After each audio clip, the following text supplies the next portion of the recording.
Alors si vous entendez des ronrons derrière, c'est parce qu'il y a Mistingat qui s'est calée derrière moi, qui est en train de patouner le plaid et qui est heureuse, voilà.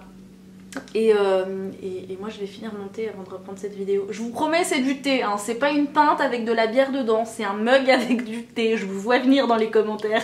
Salut à tous, c'est Solène, j'espère que vous allez bien. On se retrouve aujourd'hui dans cette nouvelle vidéo sur la chaîne pour le book haul du mois de février, qui est carrément moins conséquent que celui du mois de janvier, et j'ai envie de vous dire heureusement, mais j'ai quand même une bonne douzaine de romans à vous présenter aujourd'hui, donc on va pas perdre de temps et puis on va y aller direct, hein. Et on commence sans plus tarder avec Burn the Witch de Tite Kubo qui est paru chez Glénat, et vous n'imaginez pas à quel point je suis contente d'avoir mis la main sur ce titre. J'étais pas du tout au courant que Tite Kubo avait sorti une nouvelle série. C'est le mangaka qui a créé l'univers Bleach, c'est un manga que j'adore, un animé que j'adore et qui a bercé, si je puis dire, mon adolescence. C'est l'un des premiers mangas Bleach que j'ai dû regarder.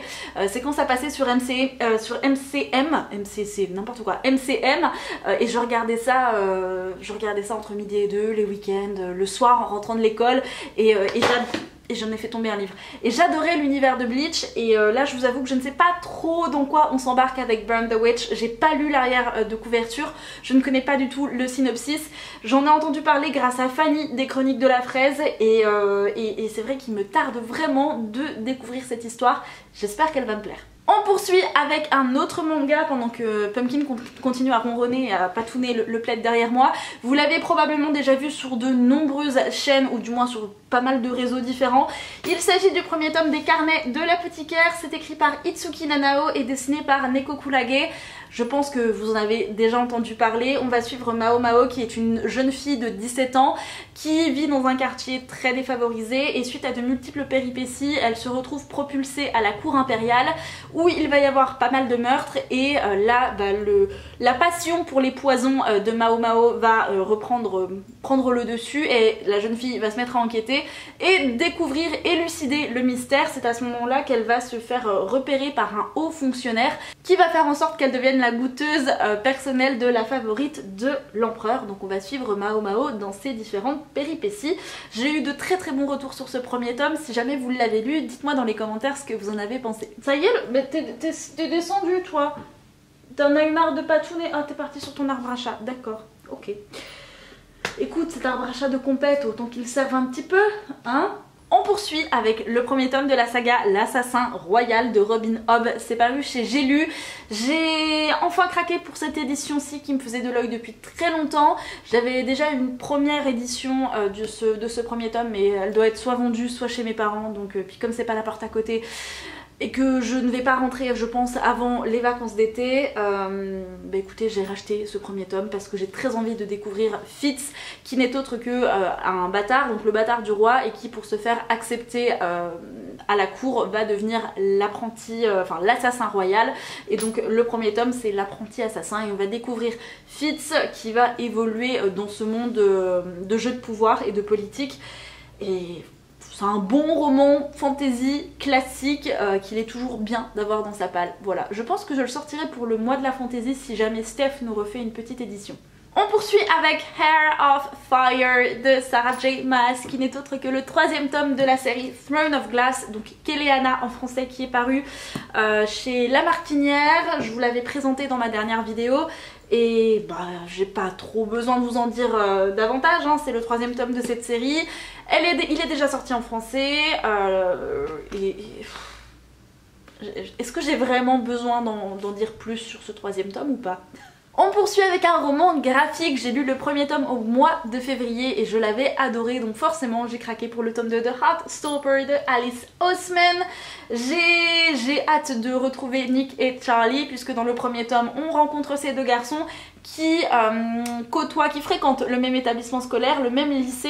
Ils ne se connaissent pas jusqu'au jour où ils vont se retrouver assis côte à côte. De cette rencontre va naître une amitié, et plus encore, puisque d'un côté on a Charlie qui est gay, tout le monde visiblement semble le savoir, et de l'autre côté on a Nick qui lui semble être hétéro, mais suite à sa rencontre avec Charlie va commencer à ressentir des sentiments de plus en plus forts pour lui, donc voilà, et j'ai hâte de découvrir ce deuxième tome puisque la fin du premier était assez touchante, donc il me tarde vraiment de retrouver Charlie et Nick. Prochain roman qui est un roman en VO qui n'est pas encore traduit en VF, j'ose espérer qu'il sera traduit puisqu'il y a vraiment de très bons échos sur ce premier tome. Il s'agit de A Touch of Darkness de Scarlett Sinclair. Il s'agit d'une réécriture de la mythologie grecque et ici on va se concentrer sur Hadès et Perséphone. Hadès le dieu des enfers et Perséphone la déesse du printemps. Suite à leur rencontre, Perséphone va faire un pacte avec Hadès et elle va se retrouver propulsée aux enfers et elle va devoir tout simplement créer la vie dans les enfers, chose qui n'est pas forcément facile. Et c'est tout ce que je sais pour ce premier tome, pour le synopsis, donc écoutez, j'ai hâte de me plonger dans cette histoire. Je sais que le tome 2 est déjà sorti. On poursuit avec un autre roman en VO qui me fait de l'œil depuis plus d'1 an je crois. Il me semble que je vous l'avais présenté pour la première fois sur la chaîne dans une vidéo, les 5 romans de ma wishlist qui me font envie. Et je crois que c'était en février 2020. Et j'ai enfin craqué pour Bonecryer's Moon de Catherine Purdy. Puisque, bah ouais, c'est un roman qui me fait de l'œil depuis très longtemps. On est dans un Enemies to Lovers, une fois encore. Pretends to be shocked. Mais c'est vrai que, ouais, bon, j'ai pas pu dire non et l'appel a été trop fort. Et dans cette histoire, on va se concentrer sur 3 personnages différents. On a Ayless qui s'apprête à devenir la matriarche des Bonecryers, qui... ça a l'air... c'est une sorte de couvent de sorcières, du moins ça s'apparente à une sorte de couvent de sorcières qui tirent leur pouvoir d'une déesse pour protéger les vivants des morts, et pour ce faire, ces Bonecryers doivent accomplir un certain rite, un certain sacrifice, qui n'est autre que sacrifier la personne qu'elles aiment le plus, donc qu'elles sont destinées à aimer plutôt je devrais dire. Et donc Ayless va croiser la route de Bastien, leurs chemins sont très étroitement liés, sauf que Bastien n'a qu'une idée en tête, je vais y arriver, hein. Franchement faut que j'arrête de bégayer dans cette vidéo, ça va pas le faire. Bastien n'a qu'une idée en tête, venger son père qui a été sacrifié par une Bonecryers. Sauf que, c'est là que va rentrer en compte le 3e personnage qui s'appelle Sabine, qui n'est autre que la meilleure amie d'Ayless, et lorsqu'elle va apprendre la captivité d'Ayless qui a été faite prisonnière, Sabine va tout mettre en place pour la sauver, elle qui n'a jamais vraiment eu cette envie de sacrifice et d'accomplir le rite. Elle va tout mettre en place pour sauver sa meilleure amie et puis pour briser le lien qui est en train de se tisser entre Ayless et Bastien. Voilà, c'est tout ce que je sais pour ce synopsis. C'est quand même déjà pas mal, mais j'adore. Franchement, j'ai hâte de lire. Je crois qu'il y a des avis qui sont un peu mitigés, mais globalement c'est assez positif. Donc, j'espère qu'il va me plaire aussi celui-là. Allez, on poursuit avec un autre roman que vous avez déjà vu, que je vous ai déjà présenté, c'est Graceling de Christine Cashore, qui est le premier tome d'une saga. On reparlera pas de cette couverture qui correspond pas du tout à l'édition que j'avais demandé, mais bon, l'important, vous me direz, c'est le contenu, hein, pas la couverture. On va éviter d'être la booktubeuse superficielle sur les couvertures, et on ne juge pas un livre à sa couverture. Dans cette histoire, si mes souvenirs sont bons, on va se concentrer, on va découvrir Katsa, qui est une jeune femme un petit peu particulière. Elle a un don, donc c'est une Graceling, elle a un don, elle est capable depuis ses 8 ans de tuer un homme à main nue, et elle qui normalement aurait dû avoir une vie de princesse puisqu'elle a la nièce du roi, devient en fait, à cause de ce don, son assassineuse personnelle. Donc franchement c'est pas hyper glorieux, elle avait rêvé mieux hein, comme dit, et puis tout bascule le jour où elle va rencontrer le prince Po. Alors, petit aparté sur le nom du prince, j'espère que c'est un diminutif parce que je pense que je vais me taper des fous rires tout du long, parce que pour moi, Po, c'est dans les Teletubbies, les gars. Tinky Winky, Tinky Winky, Dipsy, Dipsy, La La, La La, Po. Je sais que vous avez la chanson en tête maintenant, vous me remercierez plus tard. Donc elle va rencontrer Po qui lui aussi semble être un Graceling et qui va se lier d'amitié avec elle, chose à laquelle elle ne s'attendait absolument pas. Et en plus Po va lui... ah ça peut être aussi le panda dans Kung Fu Panda, non il s'appelle pas Po? Bref, stop, stop, je vais jamais pouvoir lire ce livre sinon. Donc, qu'est-ce que je disais? Donc oui, Poe va quand même lui révéler aussi pas mal de secrets concernant les Gracelings et des choses, des mystères que Katsa n'avait jamais soupçonnés et qui vont complètement chambouler sa vision du monde et des choses. Donc, hormis le nom du prince, il a l'air quand même pas mal ce roman. Je vais passer très vite sur un tome 2, j'ai forcément craqué pour Stone Cold Touch qui est le tome 2 de la saga The Dark Elements de Jennifer Armentrout. Il est déjà sorti en français, je ne me rappelle plus du titre mais il est sorti chez J'ai lu, le premier tome de la saga c'est Baiser brûlant et alors là je ne sais plus le titre de ce second tome mais il me tarde de replonger dans l'univers et de redécouvrir les personnages, d'autant plus avec la fin du premier tome qui m'a laissé un souvenir assez émouvant. Encore. On poursuit avec un livre en VF, j'ai craqué pour le premier tome de la série American Royals de Catherine McGee. C'est paru chez Lumen en français. J'ai été raisonnable, j'ai failli craquer pour le tome 2 et je me suis dit non, on va peut-être pas abuser non plus. Donc j'ai déjà acheté le premier tome. J'en sais pas grand chose, je sais qu'il y a beaucoup d'avis positifs aussi bien sur le premier tome que le deuxième tome.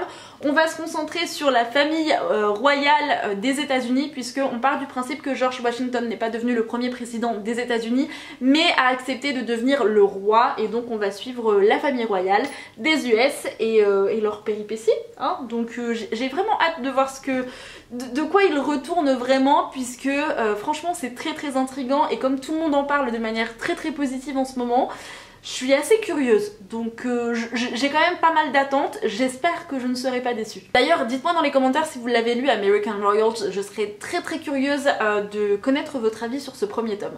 On poursuit avec une autre réécriture, mais cette fois-ci pas de la mythologie grecque, mais de la mythologie romaine, puisque j'ai craqué pour Set Fire to the Gods, c'est de Sarah Rush et de Kristen Simons. Sarah Rush, elle a écrit Snow Like Ashes, qui est une trilogie qui était assez positive. J'ai le premier tome dans ma palle que je n'ai toujours pas lu mais c'est prévu pour un moment donné, il va falloir que je la sorte. Bref, donc j'ai acheté cette Fire to the Gods qui avait l'air très sympathique. On va suivre deux personnages différents, c'est un Enemies to Lovers. Et bref, ça a l'air très chouette. D'un côté on va suivre une héroïne qui a l'air complètement badass, qui est une fille de gladiateur et qui est gladiateur elle-même. Est-ce qu'on dit gladiateur pour une femme ?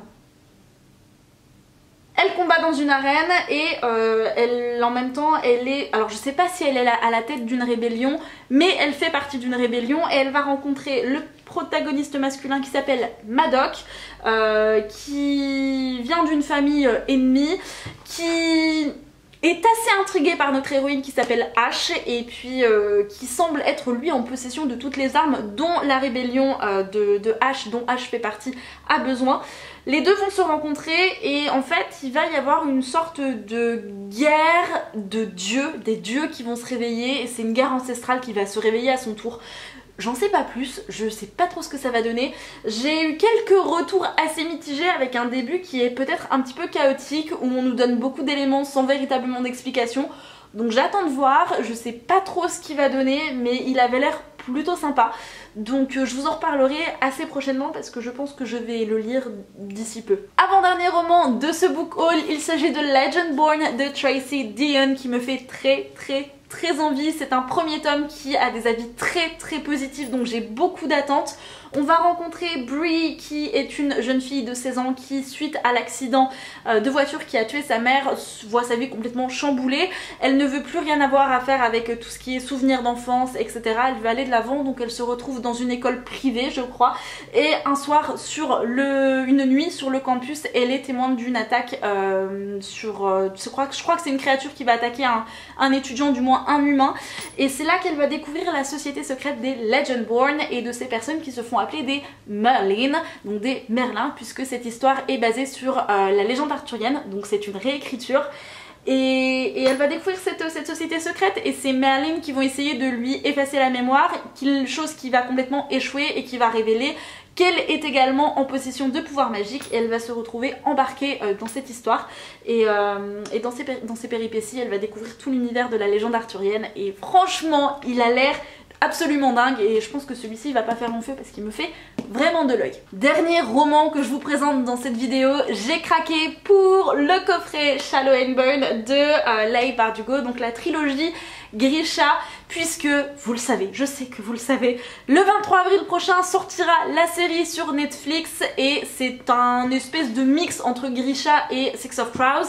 J'avais lu le premier tome de Grisha l'année dernière, je crois que c'était d'ailleurs le premier roman que j'ai lu en 2020 et j'avais plutôt bien accroché, donc j'ai lu Shadow and Bone. Je suis en train, non, je dois dire, j'ai tenté de lire le tome 2 mais pour l'instant sans grand succès, j'ai beaucoup de mal à replonger dans l'histoire. Et en fait le style de Leigh Bardugo en anglais est hyper chelou, hyper particulier. C'est très très bizarre, c'est assez déroutant, je m'attendais pas du tout à ça. J'ai lu le prologue et le premier chapitre et j'en viens à me demander si je vais pas acheter la saga en français et la finir en français franchement parce qu'elle a vraiment un style très particulier en VO. Donc je vais retenter de le lire mais je pense que je vais lire American Royals avant parce que j'ai besoin encore de digérer A Court of Silver Flames parce que j'ai encore rien lu après A Court of Silver Flames. Bref, j'ai très envie de terminer la série même si je sais que Grisha est beaucoup moins apprécié et largement moins apprécié, je vais y arriver, que Six of Crows qui pour le coup est tout le monde adore la duologie Six of Crows de Leigh Bardugo et j'ai vraiment envie de terminer la trilogie et de lire la duologie Six of Crows avant le 23 avril. C'est tout à fait possible, hein. Il faut que je me challenge, c'est tout à fait possible mais voilà, la bande-annonce de la série est sortie et j'ai repéré plein d'éléments qui se passent dans le premier tome de Grisha. Forcément il y a pas mal d'éléments de Six of Crows également mais ça a l'air très prometteur et je pense que la série va être très très fidèle, du moins je l'espère, hein. Fingers crossed, mais elle a l'air dingue. Mais c'est vrai que bon, je suis un petit peu déroutée par le style d'écriture de Leigh Bardugo, je m'attendais vraiment pas à ça en VO. Donc bon écoutez, hein, on va retenter de lire ce deuxième tome, d'ailleurs je vais le... Non, je le laisse sorti ou pas? J'ai dit que j'allais lire American Royals avant.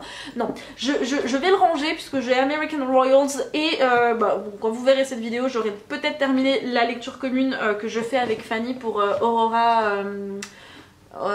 Squad en français. En anglais c'est Aurora Rising. En français ça doit être Aurora Squad, mais bref, quoi qu'il en soit, ça va être l'une de mes prochaines lectures. J'espère que je vais arriver au bout de ce deuxième tome et de ce troisième tome. Je pense que c'est qu'une question d'habitude en fait à avoir pour lire Leigh Bardugo. J'espère, en tout cas, j'espère que ça va le faire. J'en ai terminé avec cette vidéo, j'espère qu'elle vous aura plu. Dites-moi dans les commentaires pour quel livre vous avez craqué au mois de février. Est-ce qu'il y a des romans que je vous ai présentés aujourd'hui qui vous tentent? Est-ce que vous auriez d'autres recommandations à me faire? Dites-moi tout ça, je serais ravie de répondre à vos commentaires et d'échanger en fait, tout simplement. En attendant une prochaine vidéo sur la chaîne, je vous souhaite à tous et à toutes de très belles lectures. Je vous dis à bientôt, prenez soin de vous. Ciao!